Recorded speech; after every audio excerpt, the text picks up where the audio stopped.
परमेश्वर ने हमें खाने के लिए दी हैं, उसको यदि हम खाएंगे तो हमारे अंदर एक पॉजिटिव एनर्जी पैदा होगी।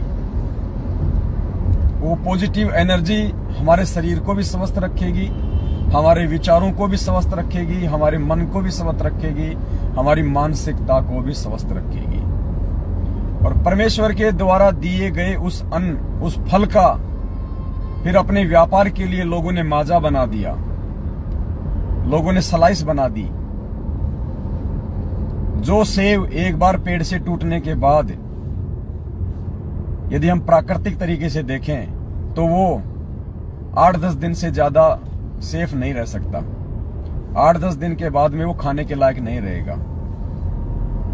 लेकिन लोगों ने अपने व्यापार के लिए उन्हीं फल फ्रूटों को मिक्स करके, उनको मार के, उनके अंदर अन्य प्रकार के घातक केमिकल वगैरह डाल के और बाजार में आप और हमारे सामने पेश कर दिया। वो 6-6 महीने खराब नहीं होते, 1-1 साल तक वो माजा खराब नहीं होती, वो कोका कोला खराब नहीं होती। तो पुण्यात्माओं, सोचिए हम क्या खा रहे हैं, हम क्या पी रहे हैं। वो चीज हमारे शरीर पे, हमारी मानसिकता पे, हमारे विचारों पे उल्टा असर डालेगी।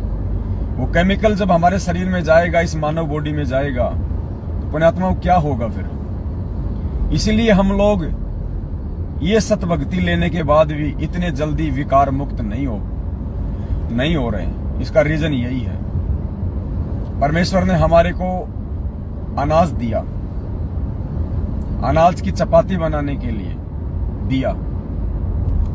आज हमने उस अनाज का क्या कर दिया?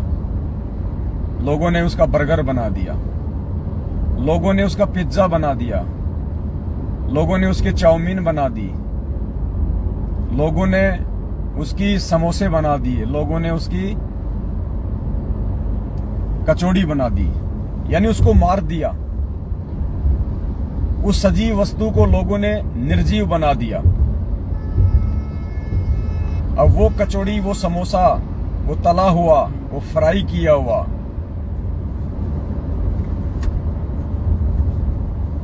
मार्केट में ना जाने कितने प्रकार के घटिया तेल आते हैं, जिनको खाने से हमारे शरीर पे बहुत ज्यादा प्रतिकूल असर पड़ता है। हार्ट अटैक की शिकायतें आती हैं। उस तेल को केवल 3 या 4 बार ही यूज करना होता है, लोग उसको 20-30 बार यूज कर देते हैं समोसे कचौड़ी बना बना के। और उस गंध को फिर हम खाते हैं। वो निर्जीव वस्तु, वो हमारे अंदर नेगेटिविटी पैदा करेगी, हमारी मानसिकता को खराब कर देगी। हमारे अंदर रजोगुण का प्रभाव तेजी से बढ़ेगा, हमारे अंदर तमोगुण का प्रभाव तेजी से बढ़ेगा उन चीजों को खाने से। जबकि फल फ्रूट खाने से, साग सब्जी खाने से, सलाद खाने से, लस्सी पीने से, दूध दही घी खाने से हमारे अंदर पॉजिटिविटी आएगी, हमारे अंदर सात्विक जो गुण हैं उनका प्रभाव ज्यादा होगा। और उसी अनाज का दुरुपयोग करके लोग उसने समोसे बना दिए, कचौड़ियां बना दी, कोल्ड ड्रिंक बना दी, बियर बना दी, अन्य प्रकार के घातक पेय पदार्थ बना दिए, खाद्य पदार्थ बना दिए, उसको मार दिया, मशीनों में उसको ग्राइंड कर दिया और अन्य चीजें उसमें मिला दी, एसेंस मिला दिए खुशबू के लिए, अन्य प्रकार के केमिकल बना दिए लंबे समय तक स्टोरेज करने के लिए। और इन चीजों का जब हम प्रयोग करेंगे, पुण्यात्माओं, क्या असर होगा, इन चीजों को हमने समझना पड़ेगा। जिस प्रकार पूज्य गुरुदेव जी ने हमारे को शराब पीने के लिए मना किया है, हमारे को बियर पीने के लिए मना किया। क्यों मना किया पुण्यात्माओं? वो भी तो एक ड्रिंक है, शराब भी तो एक ड्रिंक है, बियर भी तो एक ड्रिंक है।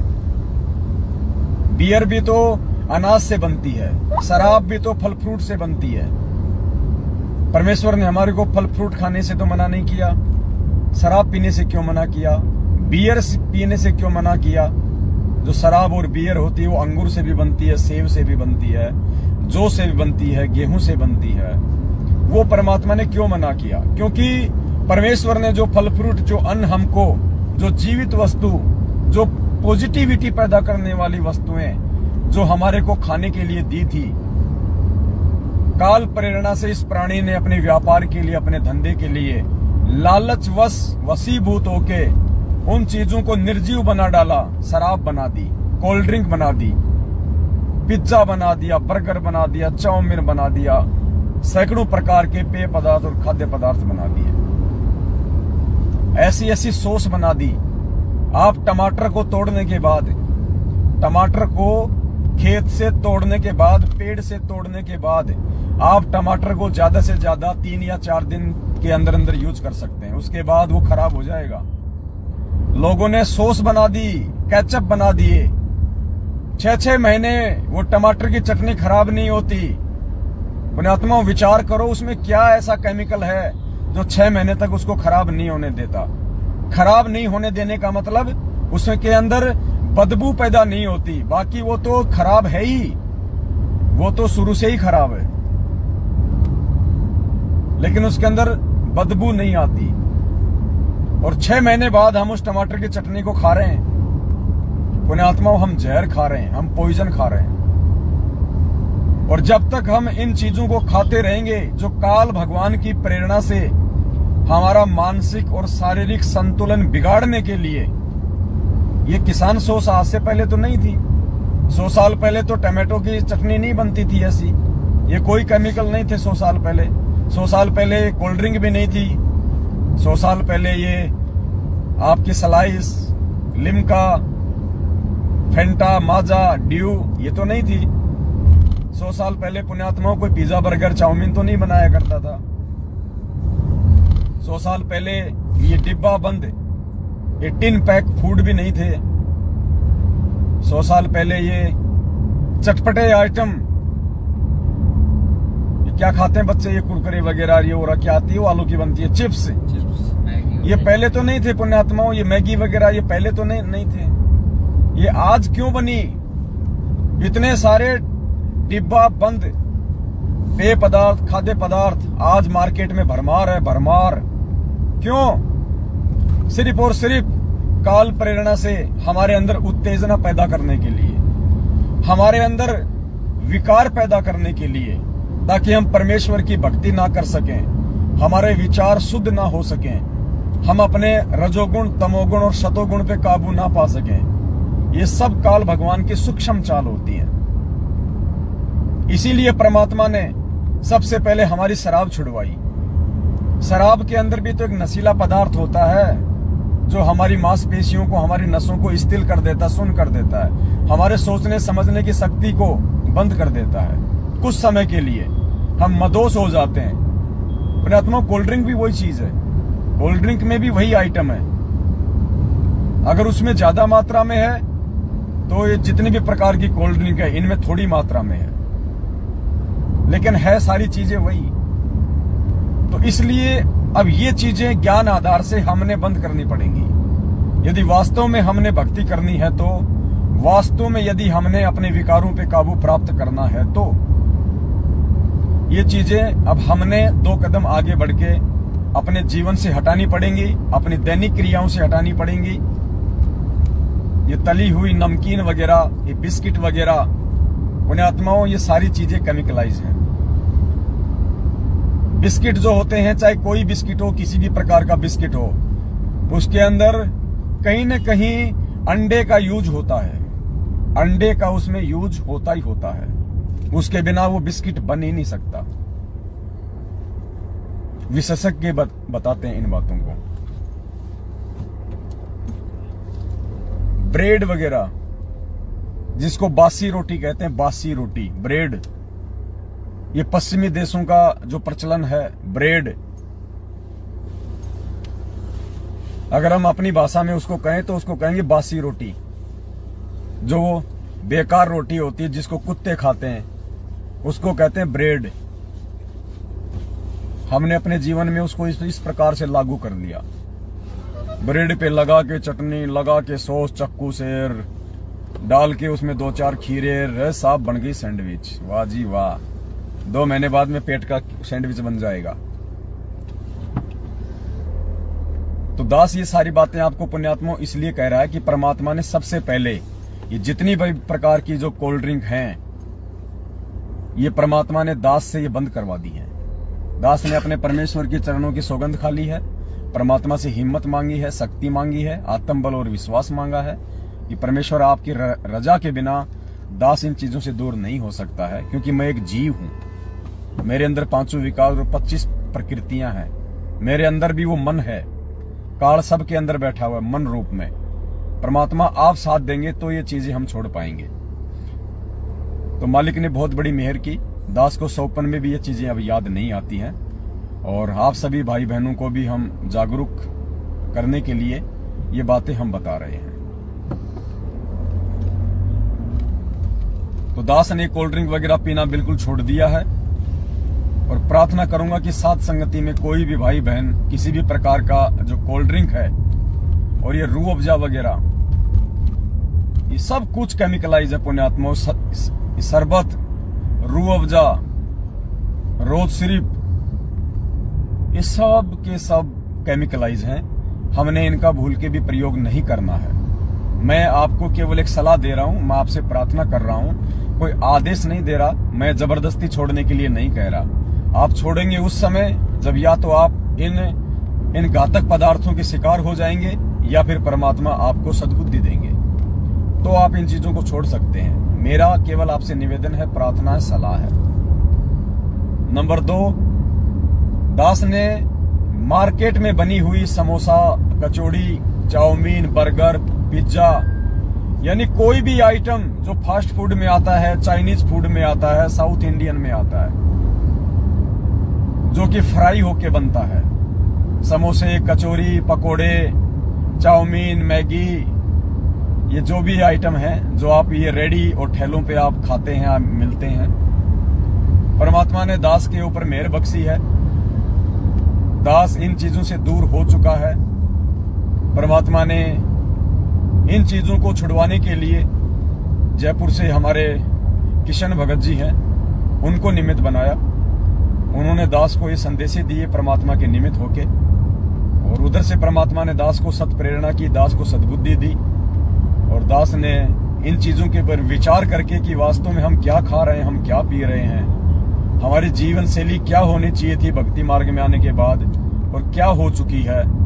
हम ये जहर खा रहे हैं और साथ में परमात्मा की भक्ति भी कर रहे हैं। इसीलिए तो हमारे विकारों पे कंट्रोल नहीं हो पा रहा, वरना ये भक्ति तो पुण्यात्माओं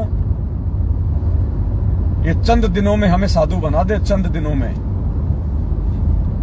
तो इस भक्ति के साथ साथ हमने भी अपनी दैनिक क्रियाओं पे, विशेष तौर पे खाने पीने को लेके सावधानी बरतनी होगी। अब हम समोसे खाते हैं, कचौरी खाते हैं, ये पिज्जा बर्गर खाते हैं, पेट क्यों फूल जाता है?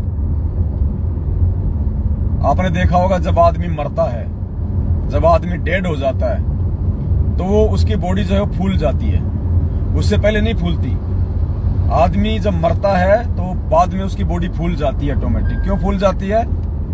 क्योंकि उसके शरीर की जो कोशिकाएं हैं वो मर जाती हैं, वो काम करना बंद कर देती हैं, वो शून्य हो जाती हैं, तो वो शरीर फूल जाता है। और जब हम ये समोसा, कचौरी, पिज्जा, बर्गर, सैंडविच ये खाते हैं तो हमारे शरीर में फुल आउट शुरू हो जाती है, या किसी का पेट बाहर आना शुरू हो जाता है। क्यों? क्योंकि वो कोशिकाएं जो है वो मर रही हैं। आपके शरीर की कोशिकाएं धीरे धीरे धीरे धीरे, क्योंकि वो स्लो पॉइजन है जो आप खा रहे हैं, वो निर्जीव वस्तु है, वो आपको नेगेटिविटी देगी, आपकी कोशिकाओं को मार रही है, तो आपके शरीर में फुल आउट पैदा हो रही है, जिसको ओबेसिटी कहते हैं, मोटापे का शिकार। आगे चल के फिर और कई प्रकार की घातक बीमारियां शुरू हो जाती हैं। पुण्यात्माओं, भगत को यदि कोई छोटी मोटी अगर कोई मोटापे की शिकायत है, कोई डायबिटीज है, कोई शुगर है, बताओ भक्ति कैसे करेगा? वो कैसे भक्ति करेगा परमात्मा की? एक तरफ उसको बीमारी दिक्कत देगी, दूसरी तरफ वो भक्ति करेगा, तो वो भक्ति नहीं कर पाएगा, उसको परेशानी रहेगी रहेगी। तो हमने यदि इस परमेश्वर के मार्ग पे अपने मानसिक संतुलन के साथ में और शारीरिक संतुलन के साथ में भक्ति करनी है, अपने विकारों को धीरे धीरे शांत करना है, तो भक्ति के साथ साथ हमने अपने खाने पीने पर भी विशेष तौर से ध्यान देना पड़ेगा। आप कहीं सफर में जा रहे हैं, आप ट्रेन में जा रहे हैं, आपने ट्रेन में खाना ऑर्डर कर दिया, आप भगत हैं, आप नॉनवेज नहीं खाते हैं, आपने बहुत सोच समझ के अपनी सूझबूझ काम में लेके आपने ट्रेन में ऑर्डर दे दिया, लिखवा दिया वेटर को, वेंडर को कि भाई साहब 2 प्लेट वेज बिरयानी ले आना, एक मेरी और एक मेरी भक्तमती की, 2 प्लेट वेज बिरयानी। अब पुण्यात्मा आपने तो वेज का ऑर्डर दे दिया, अब उधर चावल हो गए खत्म, वेज बिरयानी खत्म। अब ट्रेन में क्या है, जो पेंट्री होती है वहां क्या होता है आप सबको अच्छे से पता है। चावल में से अंडे निकाले, पहले तो वो डब्बे में जा रहा था, अंडा बिरयानी, अंडा बिरयानी, अंडा बिरयानी, एग बिरयानी, एग बिरयानी। किसी ने नहीं ली तो जाके उसने रख दी पेंट्री में वापस। आपने ऑर्डर दिया भाई साहब वेज बिरयानी लेके आना, अब वेज बिरयानी भाई साहब कहां से लाएगा, अंडा बिरयानी बिक नहीं रही तो वो उसको बर्बाद तो उसको होने नहीं देगा, तो वो क्या करेगा, उसमें से अंडे बाहर निकाल देगा और उसको पैकिंग करके आपको दे देगा भगत जी को कि लो भगत जी वेज बिरयानी। भगत जी बन गए पंडित। पुण्यात्माओं, काल ऐसे ठगता है। बाहर लिखा हुआ है शुद्ध वैष्णव ढाबा, पंडित जी का शुद्ध वैष्णव ढाबा, एक बार खाओगे तो बार बार आओगे। अब आपको तो लिख दिया पंडित जी ने शुद्ध वैष्णव ढाबा, और पंडित जी लगा के पौवा और मुर्गे की टांग खा रहा अंदर रसोई में, आप थोड़ी देख रहे हैं। बहुत सोच समझ के पुण्यात्माओं, इसीलिए गुरुजी कहते हैं कि भाई जो अनुपदेशी होता है उसका तो हम अन्न भी नहीं खाते। गुरुदेव ने एक सत्संग में कहा कि जो हमारा नाम उपदेशी नहीं होता ना, हम उसके घर का पानी भी नहीं पीते, क्योंकि उसके ऊपर तो 3 लोक का भार होता है, 3 लोक का भार। भगत को ज्यादा लंबी यात्रा करनी नहीं होती है। अगर 1 दिन की यात्रा है, 24 घंटे की यात्रा है, अपने घर से अपना खाना बना के ले जाओ, कोई ऐसे आइटम बना लो जो 2 या 3 दिन तक जो खराब नहीं होते हैं। पानी की अपनी बोतल लो, या फिर भी आपको अगर कुछ खाना पीना पड़ जाए तो आप जी आम, केला, संतरा, सेब ज्यादातर रेलवे स्टेशन पे मिलते हैं, बस स्टैंड पे मिलते हैं, आप उनका प्रयोग करो। आप उन सजीव वस्तुओं का प्रयोग करो जो भक्ति मार्ग में हमें सहायता दें, हमारे अंदर पॉजिटिविटी बढ़ाएं, हमारे अंदर सात्विक जो गुण हैं उनको बढ़ाएं। आपने ट्रेन में ऑर्डर दे दिया भाई साहब 1 प्लेट पनीर पकोड़ा लेके आना, वेज पकोड़ा, ठीक है भाई साहब ऑर्डर हो गया आपका। अब पेंट्री में कौन देख रहा है भाई जी, जिस तेल में मछली पकोड़ा बनाया जा रहा है, फिश पकोड़ा, मछली काट के उस तेल में बेसन लगा के और वहां पे फिश पकोड़ा बन रहा है। मछली पकोड़ा बोलते हैं क्या, फिश पकोड़ा बोलते हैं ना, फिश पकोड़ा। उस कढ़ाई में, उस तेल में फिश पकोड़ा बन रहा है किसी ऐसे व्यक्ति के लिए जिसने फिश पकोड़ा का ऑर्डर दिया था, मछली पकोड़ा का। जैसे ही वो ऑर्डर तैयार हुआ, उसी तेल में पनीर के ऊपर लगा के बेसन आपके पकोड़े तले जा रहे हैं। लो जी ये पनीर पकोड़े तैयार हो गए पंडित जी के, भगत जी के। भगत जी के पास गया, लो भगत जी आपका पनीर पकोड़ा। भगत जी ने खाया पनीर पकोड़ा, उंगली चाटता रह गया। बना तो ऐसे हमें काल ठगता है। ये सद्बुद्धि परमात्मा धीरे धीरे देता है। आज से पहले हम भी ऐसा ही कर रहे थे भाई, हम भी ऐसे खाते थे ट्रेनों में, हम भी ऐसे कोल्ड ड्रिंक पीते थे, हम भी ऐसे कचौरी पकोड़े खाते थे, समोसे खाते थे। अब परमात्मा ने दास को सद्बुद्धि दी है तो दास अपने विचार भाई बहनों के समक्ष रख रहा है। दूसरी बात पुण्यात्माओं, परमात्मा ने सत्संग के माध्यम से हमारे को जागरूक किया, हमारे को सचेत किया। द्वापर युग में जब पांडवों का यज्ञ सफल नहीं हो रहा था और पांचों पांडव श्री कृष्ण जी सुपस्थ रूप में उस कबीर परमेश्वर को लेके आए और श्री कृष्ण जी ने कहा कि द्रौपदी, यही एकमात्र संत है धरती पे जो तुम्हारा